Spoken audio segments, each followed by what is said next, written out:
اور تیسرے مہینے کی 4 تاریخ 2026 ہے، رمضان المبارک کا آج 14واں۔ تو آج ہم علوم قرآن پڑھ لیتے ہیں۔ علوم القرآن میں ہم نے پڑھا تھا، یہ ادھر آ جائے آپ، اس میں وحی کی نزول وحی کی اقسام وغیرہ، اس کے بعد مکی اور مدنی صورتوں کا تعین یہ بھی پڑھ لیا تھا۔ اب مکی اور مدنی صورت کی تعین یہ کیا ہے؟ دیکھو، آیتوں کی مکی یا مدنی ہونے کے بارے میں آپ علیہ السلام سے کوئی حدیث منقول نہیں ہے، یہ ذہن میں آپ رکھ لیں کہ یہ مکی ہے اور یہ مدنی ہے، اس بارے میں آپ علیہ السلام سے کوئی بھی حدیث منقول وہ نہیں ہے، ٹھیک ہے۔ یہ تو بعد میں صحابہ کرام چونکہ آپ علیہ السلام کے دور میں تھے، تو پھر انہوں نے کہا کہ یہ مکہ میں نازل ہوا اور یہ بعد الہجرت ہے، مطلب یہ مدینہ میں نازل ہوا وغیرہ وغیرہ۔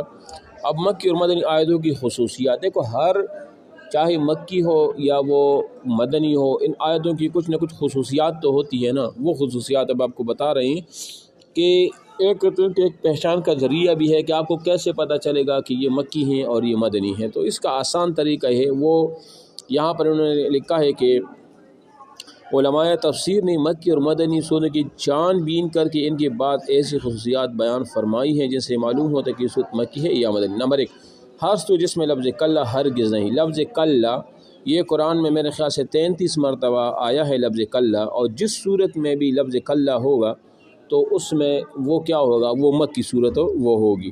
نمبر 2، وہ جس میں آیت سجدہ آتی ہے۔ دیکھو قرآن مجید میں ٹوٹل 14 سجدے ہیں، جس میں 13 مکی ہیں اور ایک جو ہے نا وہ مدنی ہے۔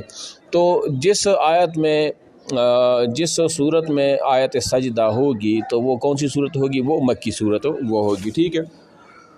تیسرا نمبر، سورہ البقرہ کے سوا ہر وہ صورت جس میں آدم علیہ السلام ابلیس کا واقعہ بیان ہو وہ بھی مکی ہے، سورہ البقرہ کے علاوہ، کیونکہ یہ مدنی ہے۔ اس کے علاوہ جتنی بھی صورتوں میں آدم علیہ ابلیس کا واقعہ بیان ہوا ہو وہ اکثر مکی صورتوں میں ہے، ٹھیک ہے۔ چوتھی نشانی یہ ہے کہ مکی عموم یا ایھا الناس کا ذکر آیا ہے، یا ایھا الناس، ٹھیک ہے۔ یہاں پر یا ایھا الناس تمام انسانوں کو جو خطاب ہے، تو یہ یا ایھا الناس بھی ایک علامت ہے اور ایک نشانی ہے کن صورتوں کی؟ مکی صورتوں کی۔ اور اس طرح یہ تو ہو گیا۔ 5، ہر وہ صورت جس میں جہاد کی جائے اس کے احکام مذکور ہو وہ مدنی ہے۔ اب وہ بتا رہے ہیں کہ کون سی مدنی صورتیں ہیں، تو اس میں پہلی یہ ہے کہ جس آیت میں یا جس صورت میں جہاد کے احکام وغیرہ ہو وہ مدنی صورت ہوگی، کیونکہ ظاہری بات ہے جہاد کا نزول جو تھا یا جہاد کی جو شروعات تھی وہ ہجرت کے بعد ہوئی تھی۔ چھٹے نمبر پر دیکھا ہر وہ جس میں منافقین کا ذکر ہو، تو منافقین تو جو کہ مکے میں تھے نہیں، لہذا مکی صورت منافقین کا ذکر بھی نہیں ہے، تو لہذا جن صورتوں میں منافقین کا ذکر ہوگا وہ مدنی صورت وہ ہوگی۔ اچھا، اس کے بعد آپ دیکھیں مدنی صورتوں میں یا ایھا الذین آمنوا کا ذکر بھی آتا ہے، مطلب جہاں پر کس صورت میں یا ایھا الذین آمنوا کا ذکر ہوگا تو وہ مدنی صورت وہ ہوگی، ٹھیک ہے۔ اور اس کی 8ویں یعنی مطلب چوتھی خصوصیت مدنی صورتوں کی یہ ہے کہ وہ چھوٹی وہ صورتیں جو ہے نا وہ چھوٹی ہیں بنسبت کن کی؟ مکی صورتوں کے، ٹھیک ہے، یہ ہے۔ اور مکی صورتوں میں ایک یہ بھی ہے کہ جہاں پر توحید اور رسالت اور اس طرح اللہ تعالیٰ کی وحدانیت یا مشرکین کے بارے میں بیان ہو تو وہ مکی صورتیں وہ ہوں گی، ٹھیک ہے۔ مطلب یہ ہے کہ یہ کچھ خصوصیات ہیں، علامات ہیں کس کی؟ مکی اور مدنی صورتوں کی، یہ آپ کے ذہن میں وہ ہونا چاہیے، ٹھیک ہے۔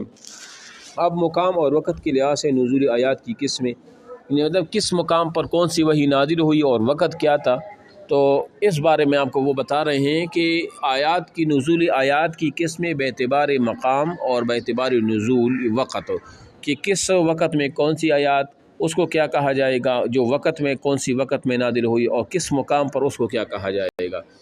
تو آیات قرآنی میں مکی اور مدنی کی تقسیم علاوہ نزول کے مقام اور وقت کے لحاظ سے مفسرین نے کچھ اور قسم میں بیان فرمائے ہیں۔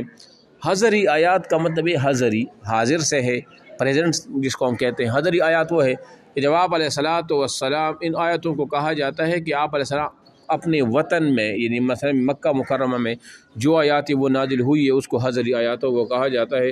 اور نمبر 2، سفری آیات، یہ وہ آیات ہوتی ہیں مثال کے طور پر آپ علیہ السلام کہیں سفر پر جا رہے ہو اور دوران سفر آپ علیہ السلام پر نزول آیات تو ہوا، تو ان کو سفری آیات کہا جائے گا۔ اور پھر اس کے بعد تیسری نمبر ہے نہاری آیات۔ نہاری آیات وہ ہے کہ آپ علیہ السلام پر جو وہی نازل ہوئی اور دن کے وقت نازل ہوئی ہے تو اس کو نہاری آیات کہا جاتا ہے۔ اور لیلی آیات ان کو کہا جاتا ہے کہ جو آپ علیہ الصلوۃ والسلام پر رات کی وقت جو وہی آپ علیہ السلام پر نازل ہوئی تھی اس کو لیلی آیات وہ کہا جاتا ہے، ٹھیک ہے۔ اب یہاں پر ایک بات ذہن میں رکھ لیں کہ قرآن مجید کا زیادہ تر جو حصہ ہے وہ رات کے وقت وہ نازل وہ ہوا تھا، تو اس کو لیلی آیات بھی وہ کہا جاتا ہے، لیل چونکہ رات کو کہا جاتا ہے، ٹھیک ہے۔ اور بھی ان کی قسم ہے لیکن وہ اتنے ضروری نہیں ہے۔ شتائی آیات ہے، فراشی آیات ہے۔ شتائی آیات جو سردی میں نازل ہوئی تھی، فراشی آیات جب آپ علیہ الصلوۃ والسلام ایسے وقت نازل ہوئی جب آپ علیہ السلام اپنے بستر پر تھے اور اس وقت جو وہی نازل ہوئی تو اس کو فراشی آیات کہا جاتا ہے۔ بہرحال یہ اتنا ضروری تو وہ ہے ہی نہیں، اس میں آپ بس یہی یاد رکھیں کہ نزول وقت کے اعتبار سے اور اس طرح مقام کے اعتبار سے اس کو یہ نام وہ دیے گئے، ٹھیک ہے۔